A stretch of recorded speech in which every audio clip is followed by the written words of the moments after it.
Hello hello students, agri with keywords में आपका स्वागत है। आज हम बात करने वाले हैं जो एग्रोनॉमी है आपका। एग्रोनॉमी का में जो इम्पोर्टेंट क्वेश्चन होते हैं, जो दो दो नंबर के 5 क्वेश्चन आते हैं, उन सभी क्वेश्चन के बारे में हम यहाँ पर डिस्कस करेंगे। यदि कोई भी स्टूडेंट्स इस वीडियो को पूरा देख लेते हैं तो उसको 10 मार्क्स यहाँ पर आराम से मिल जाएंगे, क्योंकि यहाँ पर वही प्रीवियस क्वेश्चन जो पिछले साल पूछे गए हैं ये पूछे जा सकते हैं। उन्हीं क्वेश्चन को मैं यहाँ पर स्टूडेंट डिस्कस करने वाला हूँ। तो सबसे पहले हम बात करेंगे कि ये लिखा है डिफाइन द क्रॉप। क्रॉप क्या है, फसल की परिभाषा दीजिए। अगर फसल की परिभाषा की मैं बात करूँ, देखो एक जो फसल क्या होती है, पौधों की संख्या होती है। The plant population in the field, अगर हम कहें तो इन द उसे हम फसल कहते हैं। द पॉपुलेशन ऑफ प्लांट्स, पौधों की जो संख्या होती है या पौधों की जो नंबरिंग होती है, नंबर ऑफ प्लांट्स जो फील्ड के अंदर होते हैं, उसे हम फसल कहते हैं। ठीक है, ये डेफिनेशन है। बट इसे थोड़ा सा अगर आप इंग्लिश में की बात करें तो इंग्लिश में भी आप इसको, हिंदी में की बात करें तो हिंदी में भी लिख सकते हैं। जैसे कि मान लो किसी निश्चित भूभाग पर पौधों की संख्या, किसी निश्चित भूभाग पर पौधों की संख्या क्या होती है, फसल कहलाती है। ये आंसर ठीक है। ओके, इसे आप इस तरह एक्सप्लेन कर सकते थे। दूसरा क्वेश्चन है आपका, व्हाट इज टिल्थ। टिल्थ क्या होती है?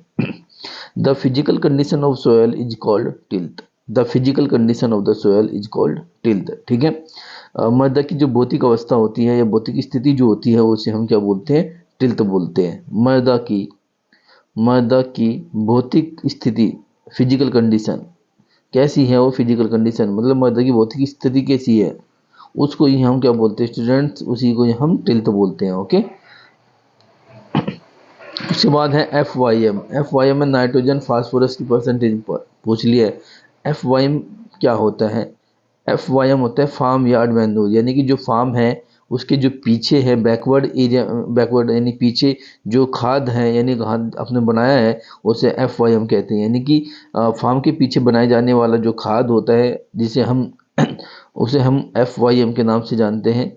ठीक है, एफ वाई एम के नाम से जानते हैं। इसमें जो नाइट्रोजन की मात्रा होती है 0.5% होती है, फास्फोरस की मात्रा 0.2% होती है और पोटास की मात्रा 0.5% होती है। ठीक है, इसे एफ वाई एम के, ये आपकी नाइट्रोजन है आपका, ये फास्फोरस है आपका और ये पोटास है। ओके, इसे आप ऐसे कह सकते हो।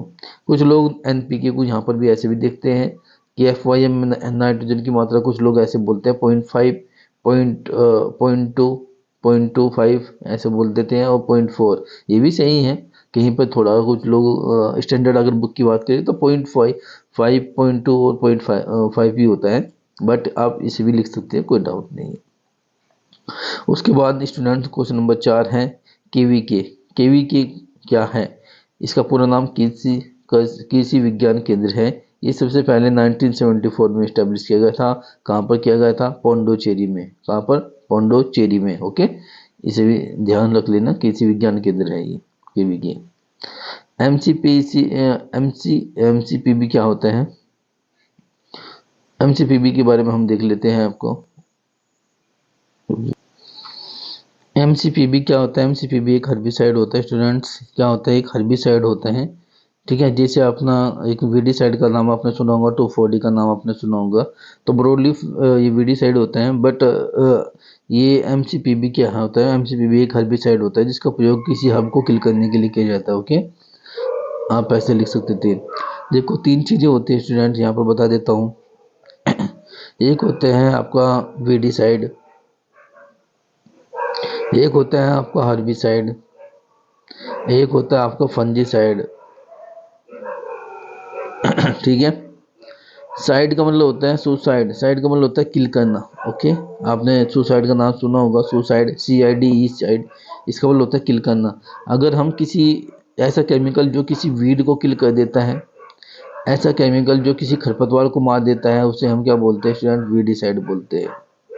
ओके, ऐसा केमिकल जो किसी हर्ब को, हर्ब मतलब सॉफ्ट प्लांट को मार देता है या किल कर देता है, उसे हर्बिसाइड कहते हैं। ओके, ऐसा केमिकल जो किसी फंगस को या कवक को किल कर देता है, उसे हम कवकनाशी या फंजीसाइड कहते हैं। ये आप लोगों से पूछा जा सकता है, इसको हमेशा याद रखना। ठीक है, ये मैंने आपको बता दिया। तो ये तो पहला हमने क्वेश्चन डिस्कस कर लिए, 5 क्वेश्चन। ठीक है, यहाँ ये प्रीवियस क्वेश्चन है, पहले पूछे गए हैं। आगे भी डिस्कस करते हैं। यहाँ पर मैं लगभग 50 से 60 क्वेश्चन यहाँ पर डिस्कस करूँगा और आपके इम्पोर्टेंट क्वेश्चन के बारे में भी यहाँ पर डिस्कस कर रहा हूँ। अब नेक्स्ट ये पेपर था, इसके बाद ये एक और पेपर है, हम इससे क्वेश्चन उठाए हमने। यहाँ से भी क्वेश्चन स्टूडेंट पूछे गए थे, वही एक और क्वेश्चन सेम पिछले रिपीट हुआ है। फसल क्या होती है, फसल वहाँ भी पूछी गई थी, यहाँ भी पूछी गई है। फसल क्या होती है, तो इससे पहले मैंने इसको डिस्कस किया था कि पौधों की जो निश्चित संख्या होती है किसी के क्षेत्र में, उसे हम उसे हम क्या कहते हैं, फसल कहते हैं। The population in the plants in the field आप कह सकते हैं फसल। उसके बाद आपसे क्वेश्चन है कि डीएपी में क्या है, फास्फोरस पूछ लिए हैं। जब डीएपी में नाइट्रोजन भी आपसे पूछा जा सकता है, डीएपी में नाइट्रोजन बताइए। तो नाइट्रोजन 18% होता है स्टूडेंट और फास्फोरस होता है 46%। ओके, अगर यूरिया में आपसे नाइट्रोजन पूछता है, यूरिया में कितने परसेंट नाइट्रोजन होती है, तो 46% नाइट्रोजन होती है। ओके, म्यूरेट ऑफ पोटाश की बात करें तो 60% होता है। ठीक है, तो ये भी आपसे पूछा जा सकता है। MEP का पूरा नाम, MOP का पूरा नाम आपसे पूछ लेगा। ये MOP म्यूरेट ऑफ पोटाश भी आपसे पूछ सकते हैं। ठीक है, कि किसान KN के नाम से किसान अमोनियम नाइट्रेट किसान खाद के नाम से भी आता है, ये भी पूछ लेगा। जो किसान खाद होता है, कैल्शियम अमोनियम नाइट्रेट जिसे बोलते हैं, किसान खाद, ये कितने परसेंट नाइट्रोजन होती है, तो 26% इसके अंदर नाइट्रोजन होती है।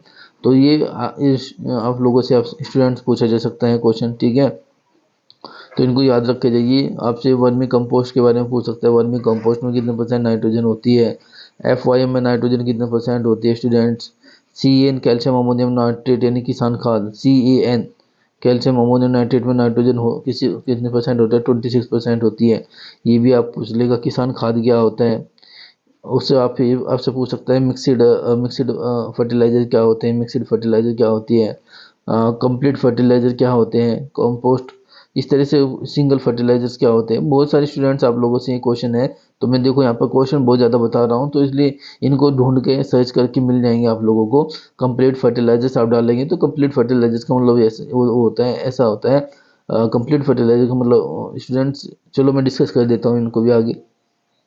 कंप्लीट फर्टिलाइजर का मतलब होता है कि ऐसा न्यूट्रिएंट, ऐसा फर्टिलाइजर जिसके अंदर नाइट्रोजन, फास्फोरस और पोटाश तीनों अवेलेबल होती है, उसे हम कंप्लीट फर्टिलाइजर्स कहते हैं। ओके, इस तरह आगे चलो मैं इन क्वेश्चन को भी डिस्कस करता हूँ, बट अभी देख लेते हैं। ICAR का हेडक्वार्टर कहाँ पर है, न्यू दिल्ली के अंदर है, नई दिल्ली। 16 जुलाई 1929 को ये इस्टेब्लिश किया गया था। ठीक है, उसके बाद नई दिल्ली में इसकी जगह आपसे IARI का हेडक्वार्टर भी पूछा जा सकता है। Indian agriculture research institute headquarter कहाँ पर है, इंडियन एग्रीकल्चर रिसर्च इंस्टीट्यूट का हेडक्वार्टर भी नई दिल्ली के अंदर है। नई दिल्ली पूछा, नई दिल्ली। ठीक है, ध्यान रख लेना। एग्रोनॉमिस्ट के क्या कार्य होते हैं, क्या काम होता है, उनका क्या काम होता है, वे कम इनपुट को डाल के, यानी कि इनपुट कम डालेंगे और आउटपुट ज़्यादा प्राप्त करेंगे, उनका ये कार्य हो सकते हैं। फसल चक्र अपनाने में सहयोग करेंगे, फसल चक्र क्रॉप रोटेशन को सहयोग करेंगे। फसल उत्पादन की वृद्धि में तकनीकी में सहायक करेंगे, यानी कि ऐसी टेक्नोलॉजी का उपयोग करेंगे जो एग्रीकल्चर में एग्रोनॉमी की फसल को उत्पादन किए जा सकते हैं। तो इस तरह के दो कार्य आपको एग्रोनॉमी से संबंधित आपको दो कार्य लिखने थे। उसके बाद आपका क्वेश्चन है, क्वेश्चन नंबर 5, क्रॉप एडॉप्शन क्या होता है, फसल अनुकूलन क्या होता है। क्रॉप एडॉप्शन का मतलब ये होता है कि कोई भी फसल, यानी जब हम किसी फसल को ग्रो करेंगे तो जिस क्लाइमेट्स में, जिस जलवायु में या जहाँ पर भी वो ग्रो होगी उसके लिए वो अनुकूल होना चाहिए, अनुकूल परिस्थिति उसके लिए होनी चाहिए, उसी को ही हम क्रॉप एडॉप्शन कहते हैं। यानी कि कोई भी फसल जब उसे अपना लेती है, उस क्लाइमेट को अपना लेती है, तो उसे क्रॉप एडॉप्शन के नाम से जानते हैं। जैसे मान लो लीची है, ये तो मैं हॉर्टिकल्चर का क्वेश्चन यहाँ पर ले रहा हूँ, डोंट माइंड। लीची है बिहार में ग्रो होती है, क्योंकि बिहार की जो क्लाइमेट है इसके लिए क्या है, लीची इसको अडोप्ट कर सकती है ना, इसलिए यहाँ यहाँ के लिए हम लीची ग्रो कर सकते हैं। लेकिन अगर मैं बात करूँ सेब ग्रो कर देंगे, एप्पल ग्रो करेंगे वहाँ पर, तो वहाँ के लिए वो अडोप्ट नहीं है, वो फसल उसको अडोप्ट नहीं कर सकती इस क्लाइमेट को, तो that is not crop adoption. ठीक है, तो इस तरह से स्टूडेंट आप लोगों से ये क्वेश्चन पूछे जा सकते हैं। ओके, तो ये मैंने अब तक लगभग आपको 10 क्वेश्चन तो यहाँ पर डिस्कस किए हैं, और लगभग 5 क्वेश्चन मैंने आपको एक्स्ट्रा भी बता दिए हैं कि यहाँ से क्वेश्चन इस तरह से पूछे जा सकते हैं। तो लगभग हम यहाँ पर 50-60 क्वेश्चन डिस्कस करने वाले हैं। तो नेक्स्ट चलते हैं। यहाँ पर देखिए स्टूडेंट्स, यहाँ पर भी डीएपी में पूछा गया है। ये मॉडल पेपर है एक जो बनाया हुआ है डीएपी, डाई अमोनियम फास्फेट में नाइट्रोजन पूछ लिया है। तो अभी हमने डिस्कस किया था 18% होती है। अगर आपसे नाइट्रोजन पूछा इतने, अगर आपसे फास्फोरस पूछता है तो 46% होती है। फॉर्मूला ऑफ रियल वैल्यू क्या होता है? रियल वैल्यू का मतलब क्या होता है समझ लीजिए, वास्तविक मूल्य। वास्तविक मूल्य, ये रियल वैल्यू का फॉर्मूला। वास्तविक मूल्य को हिंदी में रियल वैल्यू को हिंदी में वास्तविक मूल्य कहते हैं। ये क्या होता है? जर्मिनेशन परसेंटेज होते हैं और प्यूरिटी परसेंटेज होता है और उसके मल्टीप्लाई आपका 100 होता है। ठीक है, 100। देखो ये रियल वैल्यू क्या होता है? रियल वैल्यू का मतलब होता है कि मान लो आपने 5 सीड्स ग्रो किए, इतने सीड ग्रो किए, इनमें से कितने मतलब सीड बोए, सोविंग किए आपने, इतने बीज बोए, और कितने सीड्स क्या होंगे, जर्मिनेट होंगे, उनको ही हम क्या बोलते हैं? रियल वैल्यू बोलते हैं। इसका फॉर्मूला होता है, मैं आपको इसका फॉर्मूला दिखा देता हूँ। तो हम देख सकते हैं real value of the seeds, आप इसको ऐसे कर सकते हैं स्टूडेंट। ठीक है, तो ये है इसका फॉर्मूला। प्योरिटी परसेंटेज मैंने अभी बताया था, शुद्धता प्रतिशत, और अंकुरण जर्मिनेशन परसेंटेज उसके अपन 100 आप कीजिएगा तो उसका रियल वैल्यू निकल आ जाए। देखो रियल वैल्यू कैसे निकालते हैं, मान लीजिए आपके पास प्योरिटी परसेंटेज कितना है, 5% है, और जर्मिनेशन परसेंटेज आपके पास कितना है, 25% है। तो उसके मल्टीप्लाई आप 100 करेंगे तो 50 यानी कि 12.12% क्या निकल कर आ जाए इसकी, अब इसकी रियल वैल्यू निकल कर जाएगी। बहुत ही सिंपल है। यहाँ पर परसेंटेज वैल्यू रखिए, यहाँ पर जर्मिनेशन परसेंटेज रखिए और उसके डिवाइड कर दीजिए 100 से, तो उसका real value of the seed या फिर लाइव सीड का परसेंटेज पता लग जाता है। ओके, तो ये तो मैंने आप लोगों को फॉर्मूला बता दिया। इसको कैसे कैलकुलेट करते हैं देख लीजिए। मान लिया आपके प्योरिटी परसेंटेज कितना है, 50 है। ओके, और जर्मिनेशन परसेंटेज आपका कितना है, 20 है। ओके, तो उसको 100 आपको करना है, तो आप 100 से इसको करोगे तो कितना हो जाएगा, 2, और ये यहाँ पर कितना हो जाएगा, 10 हो जाएगा। तो ये रियल वैल्यू कितनी आ जाएगी स्टूडेंट, 10% आ जाएगी। तो बहुत ही सिंपल है, आप इसको ऐसा आराम से लिख सकते थे, कर सकते थे। ऐसा क्वेश्चन नहीं था कि जो आप इस क्वेश्चन को नहीं कर सकते हैं। ठीक है, बहुत ही सिंपल। आगे नेक्स्ट, यदि आपको हमारी वीडियो पसंद आ रही है तो आप लाइक करना ना भूलें। ओके, और अगर आप पहली बार फर्स्ट टाइम आई हैं तो हमारे चैनल पर सब्सक्राइब जरूर कीजिएगा और जरा कमेंट जरूर कीजिएगा स्टूडेंट। ठीक है, कमेंट आपका बहुत वैल्यू करता है हमारे लिए। आपके कमेंट को देख कर ही हम वीडियो को लाने में सहमत होते, बनाने में हमें अच्छे लगते हैं। ठीक है, अगर आप कमेंट करेंगे, लाइक करेंगे तो। उसके बाद आपसे है क्वेश्चन है कि GBPUA एंड टी का फुल फॉर्म पूछा है। तो Govind Ballabh Pant university of agriculture technology का नाम आपने सुना होगा। ये कहाँ पर है, पंतनगर में है। पंतनगर में 17 नवंबर 1960 में ये बनी थी, और ये पहले उत्तर प्रदेश में हुआ करता था, लेकिन अब ये कहाँ पर है, उत्तराखंड में है स्टूडेंट। ठीक है, इसको भी ध्यान रखना, ये क्वेश्चन भी पूछा गया है और ये मॉडल क्वेश्चन है। CSA Chandrashekhar agriculture university and technology, ये कानपुर के अंतर्गत है, कानपुर में आता है। ठीक है, उत्तर प्रदेश में एक टेस्ट होता है जिसे आप कैटेट के नाम से जानते हैं। कैटेट ये यूपी का टेस्ट है।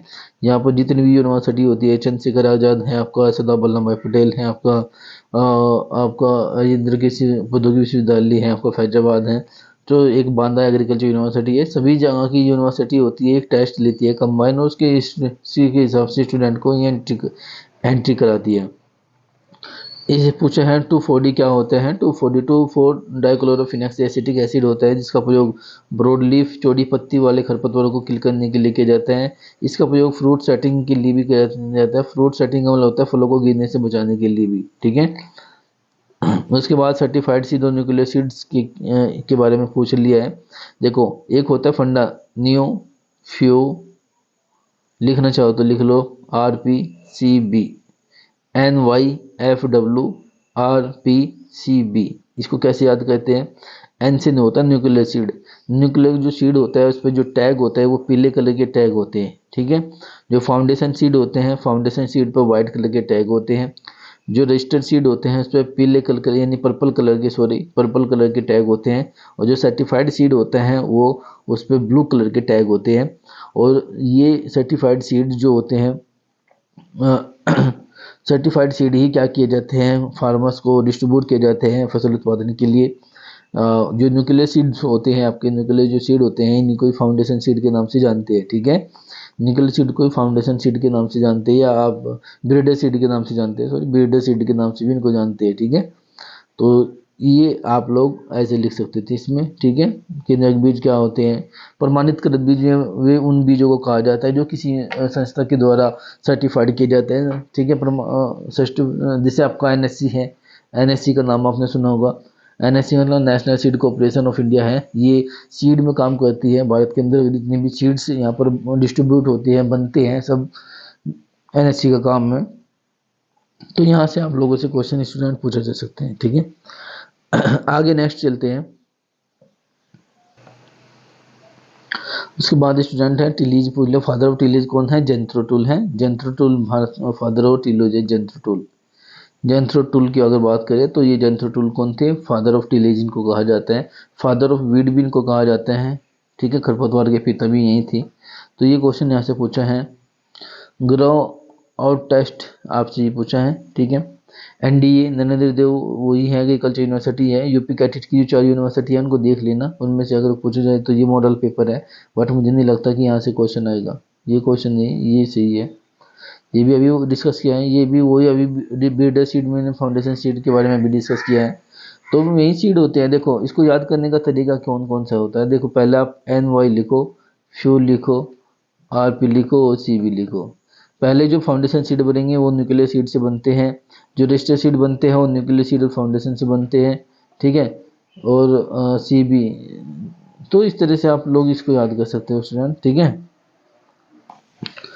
एक बार वो बता देता हूँ स्टूडेंट, समझ में नहीं आया होगा तो यहाँ पर देख लेते हैं। NY new few RP। चलो यहाँ बताता हूँ। ये छोटा पड़ रहा है एक्चुअली, क्या है यहाँ पर लिख देता हूँ। New few RP CV, okay. जो न्यूक्लियर सीड बनते हैं ये फाउंडेशन सीड के द्वारा बनते हैं। जो रजिस्टर सीड बनते हैं वो न्यूक्लियर और फाउंडर दोनों को मिलाने के बाद बनते हैं। जो सर्टिफाइड सीड बनते हैं वो रजिस्टर्ड सीड से बनते हैं। तो आप इनको ऐसे याद कर सकते हैं, आपको रटने की जरूरत नहीं होगी। पहले बस आपको न्यू फ्यू RP CV याद करना है बस स्टूडेंट्स। अगर आपसे कोई पूछता है कि जो फाउंडेशन सीड क्या है, तो फाउंडेशन सीड उनको कहते हैं जो न्यूक्लियर सीड से बनते हैं। और जो रजिस्टर्ड सीड होते हैं वो किसके द्वारा बनते हैं? न्यूक्लियर सीड और फाउंडेशन दोनों को मिलाकर बनते हैं। और सर्टिफाइड सीड में होते हैं जो रजिस्टर्ड सीड से बनते हैं। तो इस तरह से अगर आपसे कोई भी पूछता है तो आप याद कर सकते हैं। उनके टैग भी याद कर सकते हो, टैग भी मैंने अभी बताया था, ठीक है। तो ये तो हमने डिस्कस कर लिए यहाँ पर 20 क्वेश्चन लगभग डिस्कस कर लिए हैं। 20 क्वेश्चन में हमने 4 सेट डिस्कस किए हैं। जो 4 सेट में आपको ये मिल जाएगा। बाकी अगर और भी देखता हूँ मैं, और कुछ मिल जाए तो।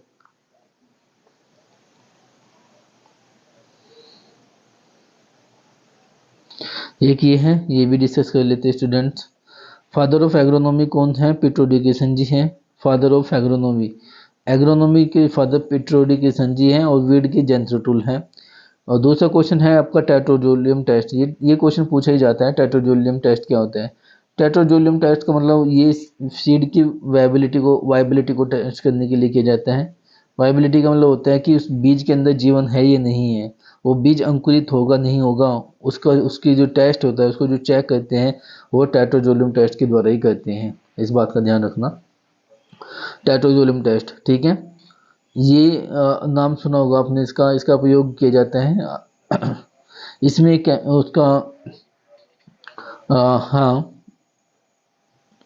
ये सीड की वेबिलिटी को टेस्ट करनी। आप ऐसे भी कह सकते हैं बीज के जीवन की बीज के अंकुरन, ये जीवन अंकुरन की, बीज के जीवन अंकुरन की अंकुरन क्षमता को चेक करने के लिए इसका प्रयोग किया जाता है, ठीक है। आप ऐसे भी कह सकते थे। उसके बाद यही है कि रिसेट है इंटरनेशनल ग्रुप रिसर्च सेमी एडिट्रोपिक्स है। ये आपका हैदराबाद के अंतर्गत है। ये आपसे सरदार वल्लभ भाई पटेल एग्रीकल्चर यूनिवर्सिटी का चंद्रशेखर आजाद का पूछ लिया। एल्यूलोपैथी क्या होते हैं? एल्यूलोपैथी का मतलब होता है जब ऐसे प्लांट्स जो रिलीज करते हैं केमिकल, ऐसा केमिकल रिलीज करते हैं जो आपके इन्वायरमेंट्स को क्या करते हैं? हानि पहुंचाती हैं, उसे हम एल्यूलोपैथी के नाम से जानते हैं। एल्यूलोपैथी को मैंने पहले भी डिस्कस किया था।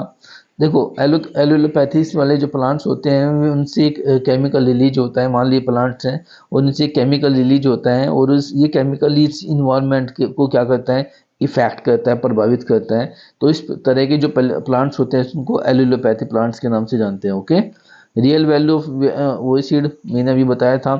प्योरिटी परसेंटेज यहाँ पर लिख दीजिए, प्योरिटी परसेंटेज होता है और मल्टीप्लाई कीजिए जर्मिनेशन परसेंटेज और डिवाइड कर दीजिए 100 से, तो उसका रियल वैल्यू निकल कर आ जाएगा। तो ये क्वेश्चन में हमने लगभग यहाँ से 25 क्वेश्चन थे ये 25 क्वेश्चन में लगभग 5 से 6 क्वेश्चन तो रिपीटेड ही आ गए हैं। तो लगभग हमने 20 क्वेश्चन को यहाँ पर कवर किया है। अगर किसी को कोई डाउट है यहाँ तक का तो वो मुझे कमेंट बॉक्स में कमेंट कर सकता है। ठीक है, तो आगे चलते हैं स्टूडेंट। कुछ ये मॉडल को पेपर हैं, कहीं पूछे गए थे किसी एग्रोनॉमी में, तो मैं आप लोगों के लिए वहां से लाया हूँ ये। तो यहाँ से भी क्वेश्चन हो सकता है। Tetrazolium test conduct the testing. Tetrazolium test का प्रयोग किसके लिए किया जाता है, वायबिलिटी ऑफ द सीड के लिए किया जाता है, अभी बताया था मैंने। The optimum depth of puddling in the rice कितने सेंटीमीटर पर पडलिंग की जाती है, 5 सेंटीमीटर पर पडलिंग की जाती है।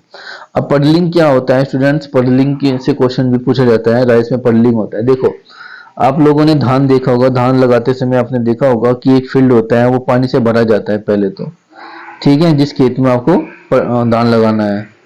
तो उसके बाद उसको ट्रैक्टर पे से पीछे एक इस तरह का पाटा होता है, वो ऐसे बांधे जाता है ऐसे, और वो खींचा जाता है, इसको घुमाया जाता है पूरा फील्ड में, ऐसे ऐसे घुमाया जाता है। आपको मैं दिखा देता हूँ ताकि आप लोगों को समझ में आ जाइए। ये है सब, ये जो सारा काम हो रहा है ये पडलरी है, ऐसे होता है धान में खेत में, आपने देखा भी ना होगा, सुना भी होगा ऐसे। इससे क्या होता है स्टूडेंट, इससे ये होता है कि जो खेत है, जब खेत में जब आप धान दोगे, देखो धान जो होता है राइस, इसको पानी ज्यादा चाहिए होता है। क्या चाहिए होता है, पानी ज्यादा चाहिए होता है। तो ऐसे तो है नहीं कि किसान इसको बार बार पानी, मतलब एक पानी देता रहेगा, 5-5 दिन के बाद पानी देता रहेगा, ऐसे तो नहीं है। तो वो क्या करता है, जो पहला पूरा खेत होता है उसमें पानी भर देता है, पानी भरने देने के बाद इस तरह से क्या करता है, पूरे खेत में ऐसे घुमाते हैं। इससे क्या होता है कि इससे जो वाटर जो नलिकाएं होती है, जो चैनल्स होते हैं, वाटर चैनल्स जो होते हैं वो सोइल के में फिल हो जाते हैं। अगर हम बात करें तो जो सोइल के रंध्रकाश होते हैं जिनमें वाटर भर जाता है, और जो वाटर उनके अंदर नलिकाओं के अंदर वाटर फिल हो जाता है, तो वो क्या होता है कि उसके इससे क्या होगा कि बार बार ऐसे करेंगे तो वाटर में जो नलिकाएं होती है, वाटर में जो पोर्स होते हैं, चैनल्स जो होते हैं फिल्ड हो जाते हैं। ओके, जिससे पानी क्या होता है, रुक जाता है खेत के अंदर। ठीक है, इससे क्या होता है कि आपको धान में बार बार पानी देने की जरूरत नहीं होती। आपने देखा होगा कि धान में पानी भरा रहता है, इसी वजह से भरा रहता है क्योंकि जो वाटर लीचिंग होता है, यानी कि जो जो नलिकाएं हैं इनमें, जो खुली हुई नलिकाएं थी, इसको आपने बार बार पाटर लगा के फिल कर दिया, और अब उसमें वाटर होल्डिंग रहेगा, यानी कि वाटर को होल्ड रखने की कैपेसिटी उसके अंदर बढ़ जाती है। तो इस वजह से ये किया जाता है, जिसके द्वारा किया जाता है वो पडलर होता है। जो हम करते हैं उस प्रोसेस को पडलिंग कहते हैं। आपने काफी बार देखा होगा इस तरह से, बहुत है, देख लीजिए आप, इनमें से आपने बहुत बार किसी न किसी इस तरह का मेथड्स आपने देखा होगा। ये सब मेथड्स है। इसी इनका उद्देश्य यही है स्टूडेंट्स, इनका उद्देश्य यही है कि वे क्या कर सकते हैं कि वे देख लेते हैं थोड़ा सा हम, इसी है कि जो चैनल्स होते हैं वो बंद हो जाए, नलिका वगैरह ना बंद हो जाए। तो यहाँ पर मैं दिखा देता हूँ आपको।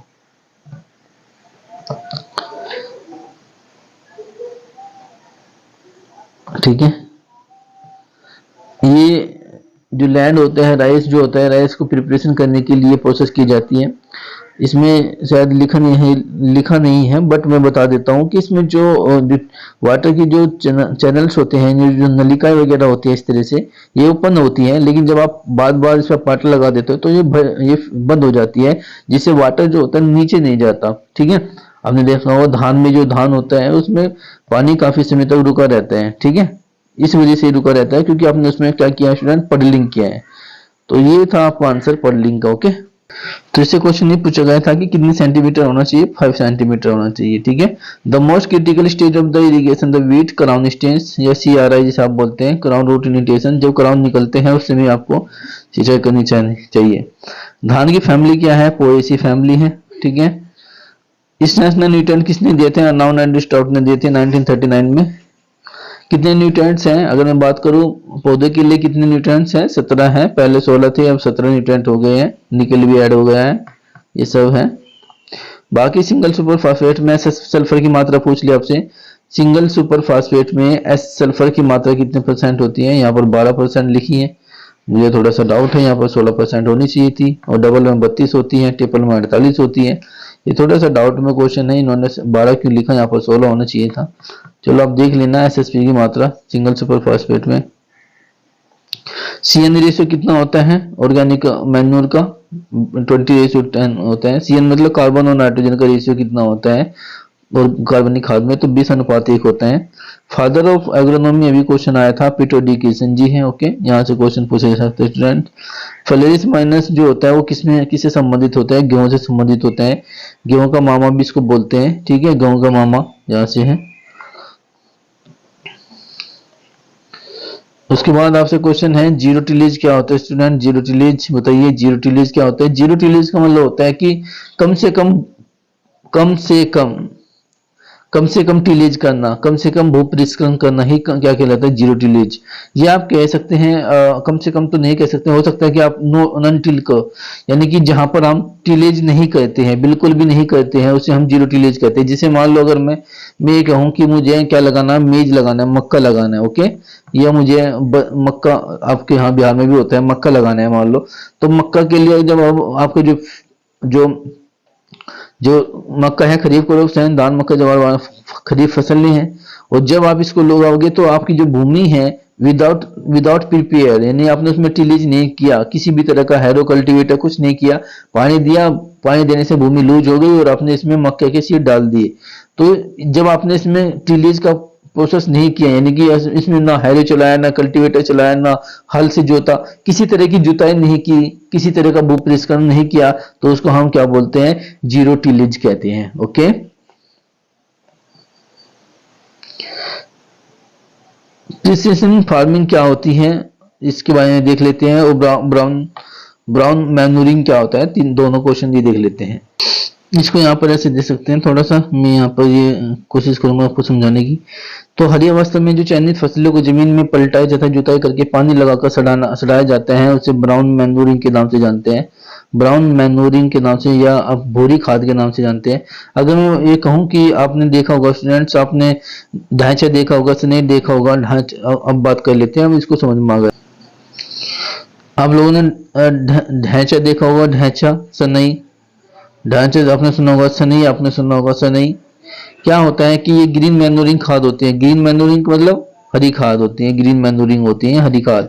जैसे कि मान लो कोई खेत है, उस खेत में आपको क्या करना है, उस खेत में आपने पहले क्या किया, ढांचे को लगा दिया, जो ढांचा फूल आने से पहले क्या किया जाता है, खेत में इन नई फसलों को हैरो के द्वारा इस तरह कल्टीवेट किया जाता है, यानी कि हैरो चलाई जाती है इसके ऊपर, और उसको कुछ दिनों के लिए क्या छोड़ देते हैं, खाली छोड़ देते हैं, ताकि उसमें क्या हो सके, डिकम्पोजिशन हो सके, उसमें न्यूट्रेंट इंट्रैक्शन और न्यूट्रेंट्स जो होते हैं अपना कर सके, न्यूट्रेंट्स इंक्रीज हो सके, और उसमें माइक्रो ऑर्गेनिज्म जो होते हैं उसको छुड़ाने गलाने का काम करें। तो ब्राउन मैन्योरिंग का मतलब क्या होता है कि कोई फसली, जब किसी फसल को क्या करते हैं, सड़ाया जाते हैं, डिकम्पोज किया जाता है, उसके बाद उसका जो कलर होता है वो भूरा हो जाता है, उस खाद को हम क्या बोलते हैं, ब्राउन मैन्योरिंग खाद बोलते हैं, ठीक है, ये आपको समझ में आ गया होगा। अब आता है आपसे प्रिसिशन फार्मिंग। प्रिसिशन फार्मिंग का मतलब स्टूडेंट्स क्या होता है, इसका मतलब क्या है, हिंदी में क्या लिखा है, कीमती, यानी कि ये कॉस्टली होगी, कीमती इसलिए तो लिखा है, ये जो फार्मिंग होगी ये कॉस्टली फार्मिंग होगी ना, इसीलिए तो लिखा है कीमती। कीमती का मतलब, प्रिसिशन फार्मिंग का मतलब होता है कॉस्टली, यानी कि जब किसी फसल को हम, जब कोई फसल हमें लगानी है या हम फार्मिंग कर रहे हैं, उस फार्मिंग में हम न्यू टेक्नोलॉजी का प्रयोग करें, न्यू टेक्नोलॉजी का प्रयोग करेंगे, उस फील्ड में को हम सिलेक्ट करेंगे, किस फील्ड में हमको खेती करनी है। आप लोग देख लो, एक बार मैं इसको दिखाने की कोशिश करूंगा, तो आप लोग देख लो इसको, ठीक है, ये देख लीजिए, व्हाट इज प्रिसिशन फार्मिंग। तो आप देख सकते हैं precision farming is precision agriculture is a concept of the using the new technology and collecting the field information. जो खेत है उसकी पूरी की पूरी फील्ड इंफॉर्मेशन आपको लेनी है, और राइट थिंग आपको सही सोचना है, सही जगह सोचना है और सही समय पर आपको ये काम करना है। Collecting the information may be used to the more precision evaluation optimal solving the density estimated fertilisers and other inputs needs and more accurately predict crop yield. ठीक है, तो मतलब हम पहले अच्छे से अच्छी उपज को पहले से ही क्या लगा सकते हैं, अनुमान लगा सकते हैं। ऐसी फसलें या ऐसी फार्मिंग जहां पर हमें क्या करना पड़ता है स्टूडेंट्स, न्यू टेक्नोलॉजी को अडॉप्ट करना पड़ेगा, न्यू टेक्नोलॉजी को अडॉप्ट करना पड़ेगा, नई टेक्नोलॉजी को लाना पड़ेगा। जैसे आपका ड्रोन से आपको डीप इरिगेशन, स्प्रिंकलर इरिगेशन, इस तरह के हमको पहले पैसे लगाना पड़ेगा, कॉस्ट लगाना पड़ेगा, उसके बाद हम इस पे खेती करेंगे। तो ये मॉडर्न एग्रीकल्चर के नाम से जानते हैं। यहाँ पर उपज का उत्पादन ज्यादा देखने को मिलता है क्योंकि यहाँ पर कॉस्टली आपने यूज किया है। देखो, ड्रिप इरिगेशन में भी पैसा लगता है, स्प्रिंकलर इरिगेशन में पैसा लगता है, ड्राउन जो आपने देखे होंगे फर्टिलाइजर ड्राउन जो स्प्रे करने वाले होते हैं, कई लाख के आते हैं। तो यहाँ पे कीमती फार्मिंग है, तो कीमती यानी कॉस्टली फार्मिंग है। तो लोग यहाँ पर न्यू टेक्नोलॉजी का प्रयोग करके इस तरह की अगर खेती करते हैं तो उसे प्रिसीजन फार्मिंग के नाम से जानते हैं, कीमती खेती के नाम से जानते हैं। तो ये आपका डाउट दूर हो गया होगा। ओके, उसके बाद है स्प्रिंकलर इरिगेशन। स्प्रिंकलर मतलब छिड़काव विधि।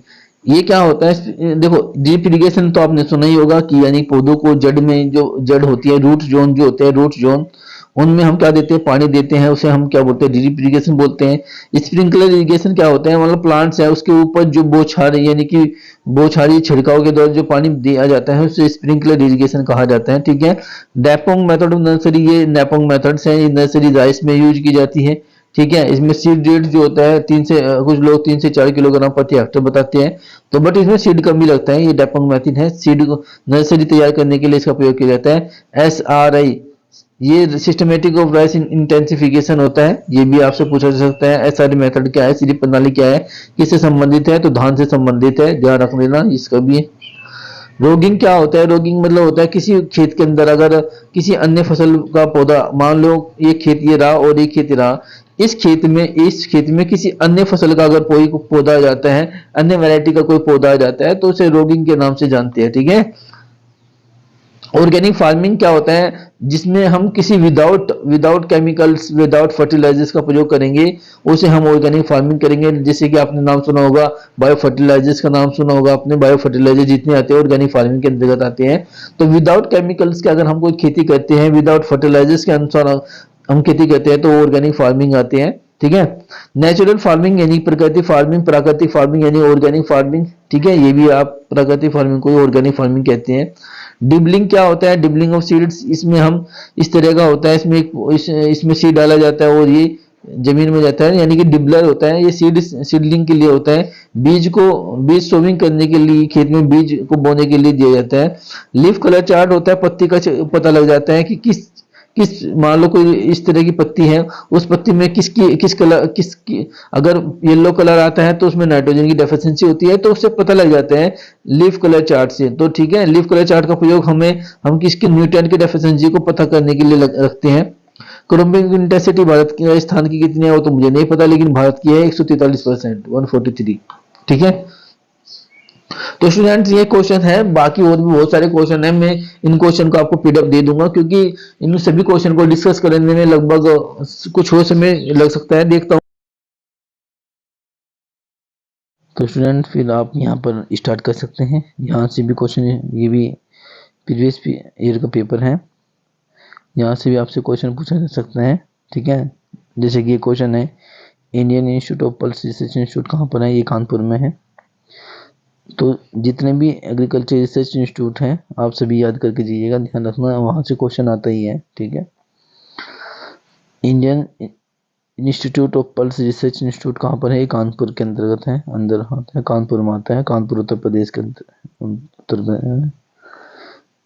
कानपुर उत्तर प्रदेश में है।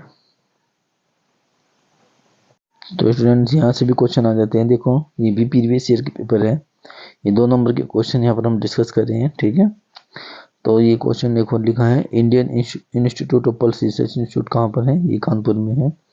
भारतीय दलहन अनुसंधान संस्थान कहाँ पर है, कानपुर उत्तर प्रदेश में है। The tag colour of certified seed, जो टैग कलर होता है सर्टिफाइड सीड का वो कौन सा होता है, ब्लू कलर होता है। देखो इनके सभी को टैग करने का तरीका अगर आप, मैंने पहले बताया, एक बार बता देता हूँ। अगर आपको उनको सभी का टैग याद करना है तो आप ऐसे याद कर सकते हैं स्टूडेंट्स, नियो, फ्यो, RPCB। ओके। जो न्यूक्लियर सीड होते हैं उन पे जो टैग होता है येलो कलर का होता है। जो फाउंडेशन सीड सीड होते हैं उन पे वाइट कलर का टैग होता है। जो रजिस्टर्ड सीड होते हैं उन पर पर्पल कलर का टैग होता है। और जो सर्टिफाइड सीड होते हैं उन पर ब्लू कलर का टैग होता है। कौन सा पूछा है? सर्टिफाइड सीड, तो ब्लू कलर, बी मतलब ब्लू कलर। आप ऐसे याद कर सकते हैं, ब्लू मतलब नीला हिंदी में। फादर ऑफ एग्रोनॉमी वही है, पिटोडी किशन जी है, यहाँ से भी क्वेश्चन आते हैं। सोयाबीन का बॉटनिकल नाम पूछ लिया, ग्लाइकेन मैक्स, बट ये आपको आपसे नहीं पूछा जाएगा। टेंसोमीटर पूछा जा सकता है। टेंसोमीटर का प्रयोग किस में किया जाता है? सोइल की मॉइस्चर को मापने के लिए। जो टेंसोमीटर होता है ये क्या करता है? जो मृदा होता है, मृदा में जो नमी होती है, नमी यानी मॉइस्चर जो होती है, उसको मेजर करने के लिए किया जाता है। बीटा क्लोर क्या होता है? बीटा क्लोर ये हर्बिसाइड होते हैं। हर्बिसाइड क्या होते हैं? जो किसी हार्ब को किल करने का काम करते हैं, उन्हें हर्बिसाइड कहते हैं। ठीक है। टेट्राजोलियम क्लोराइड टेस्ट का प्रयोग किया जाता है सीड वायबिलिटी के लिए, अभी मैंने बताया भी था जस्ट।